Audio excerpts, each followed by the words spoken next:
P T I کے forward block ترین group کے رہنما راجہ ریاض نے انکشاف کیا ہے کہ حکومتی کارروائی کے ڈر کی وجہ سے ان سمیت گروپ کے 24 اراکین قومی اسمبلی سندھ ہاؤس میں پناہ لیے ہوئے ہیں۔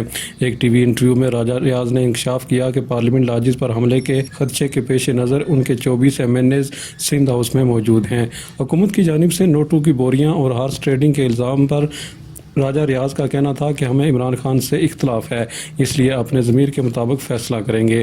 عمران خان ضمانت دیں، اراکین جو چاہیں فیصلہ کر سکتے ہیں اور پولیس کی جانب سے کوئی ایکشن نہیں ہوگا تو وہ یہاں سے نکلنے کو تیار ہیں۔ راجہ ریاض کا مزید کہنا اور لوگ بھی ہیں جو آنا چاہتے ہیں۔ سندھ ہاؤس میں موجود پی ٹی آئی کے ایک اور ایم این اے نواب شیر وسیر کا کہنا تھا کہ وہ اگلا الیکشن پی ٹی آئی کے ٹکٹ پر نہیں لڑیں گے۔ یہ خبر وفاقی حکومت پر یقیناً ایک قہر بن کر گری ہوگی کہ ان کے کم سے کم 24 اراکین قومی اسمبلی اب ان کے ساتھ نہیں رہے ہیں، جس کے نتیجے میں وہ پارلیمنٹ میں اکثریت کھو چکے ہیں۔ اس صورتحال سے نکلنے کے لیے ایسا لگتا ہے کہ وفاقی حکومت آخری حد تک جائے گی۔ اس سے قبل وزیر اعظم عمران خان اور ان کی جماعت پاکستان تحریک انصاف کی جانب سے اسلام آباد میں واقع سندھ ہاؤس کو تحریک عدم اعتماد کے لیے ہارس ٹریڈنگ کا مرکز قرار دینے اور وہاں پر ممکنہ طور پر کارروائی کرنے کی دھمکی کے بعد اس بات کا خدشہ پیدا ہو رہا ہے کہ سندھ ہاؤس پر کسی وقت بھی وفاقی حکومت کارروائی کر سکتی ہے، جس کے بعد ملک میں نہ صرف سیاسی کشیدگی میں اضافہ ہو سکتا ہے اور دونوں فریقین کے لیے واپسی کا راستہ بند ہو سکتا ہے، بلکہ امن و امان کی صورتحال بھی پیدا ہو سکتی ہے۔ اجلاس میں اراکین اسمبلی کی مبینہ طور پر خرید و فروخت کی تفصیلات پیش کی گئیں۔ وزیر اعظم کی زیر صدارت ایک اعلیٰ سطح کا اجلاس ہوا ہے جس میں اراکین قومی اسمبلی کی مبینہ طور پر خرید و فروخت کی تفصیلات پیش کی گئیں۔ شرکاء کو بتایا گیا کہ منعرف اراکین میں پہلی بار پارلیمنٹ میں آنے والے افراد کے ساتھ ساتھ کچھ خواتین ایم این ایز بھی شامل ہیں جو حکومت کی پالیسیوں سے ناراض ہو کر اپوزیشن کے کیمپ میں چلی گئی ہیں۔ منعرف اراکین کی تفصیلات سامنے آنے پر حکومتی رہنما بھی ششدر رہ گئے۔ اجلاس میں پی ٹی آئی کے کچھ اراکین پارلیمنٹ کے مسنگ ہونے پر تشویش کا اظہار کرتے ہوئے ان کی مانیٹرنگ کا بڑا فیصلہ کیا گیا۔ ذرائع کا بتانا ہے کہ سویلین حساس اداروں کو اراکین پارلیمنٹ کی مانیٹرنگ کا حکم دے دیا گیا ہے۔ اداروں کو ارکان پارلیمنٹ کی لوکیشن، کال ڈیٹا اور نقل و حرکت کی مانیٹرنگ کا کہا گیا ہے۔ ذرائع کے مطابق وزیر اعظم سویلین حساس اداروں کو سندھ ہاؤس کی بھی سخت نگرانی کی ہدایت کی ہے اور روزانہ کی بنیاد پر رپورٹ پیش کرنے کا حکم دیا گیا ہے۔ اجلاس کے شرکاء نے پارلیمانی پارٹی کا اجلاس بلانے کی بھی تجویز دی تاکہ حکومت کا ساتھ دینے والے اراکین کی اصل تعداد کا علم ہو سکے۔ وزیر اعظم نے منعرف اراکین کو راضی کرنے کا ٹاسک پرویز خٹک اور شاہ محمود قریشی کو دے دیا۔ شرکاء کو سندھ ہاؤس میں سندھ پولیس کے اہلکاروں کی موجودگی پر بھی بریفنگ دی گئی۔ اجلاس میں فیصلہ کیا گیا کہ سندھ ہاؤس کو ہارس ٹریڈنگ کی آماجگاہ نہیں بننے دیں گے اور نہ ہی اس غیر قانونی اقدام کی کسی صورت اجازت دی جائے گی۔ متعلقہ اداروں کو کارروائی کے لیے قانونی پہلوؤں کا جائزہ لینے کی ہدایت کی گئی ہے۔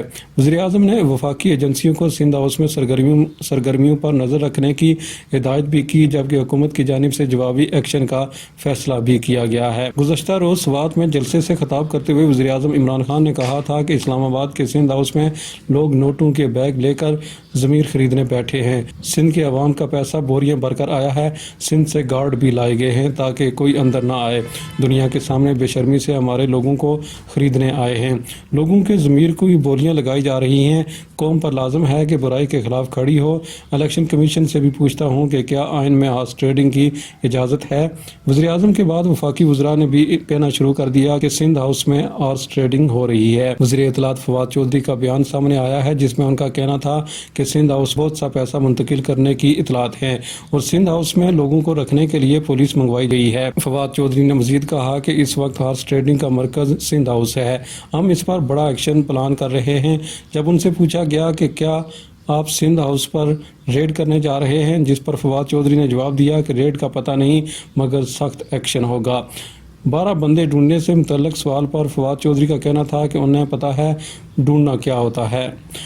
وزیر خارجہ شاہ محمود قریشی نے بھی اپنے بیان میں کہا کہ ضمیر کے سودے ہو رہے ہیں، لوگوں کی بولیاں لگ رہی ہیں، حکومت سندھ ہاؤس پر کیوں حملہ کرے گی؟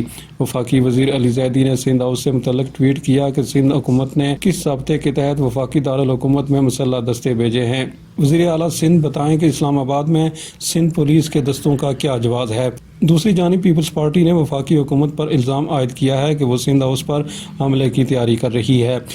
سندھ ہاؤس میں رہائش پذیر پیپلز پارٹی کے اراکین قومی اسمبلی عبدالقادر پٹیل، آغا رفیع اللہ، مہرین بھٹو اور دیگر نے مشترکہ بیان جاری کیا ہے، جس میں انہوں نے کہا ہے کہ وفاقی حکومت سندھ ہاؤس پر حملے کی تیاری کر رہی ہے۔ سندھ ہاؤس کی تنصیبات یا کسی رکن کو نقصان پہنچا تو ذمہ دار وفاقی حکومت ہوگی۔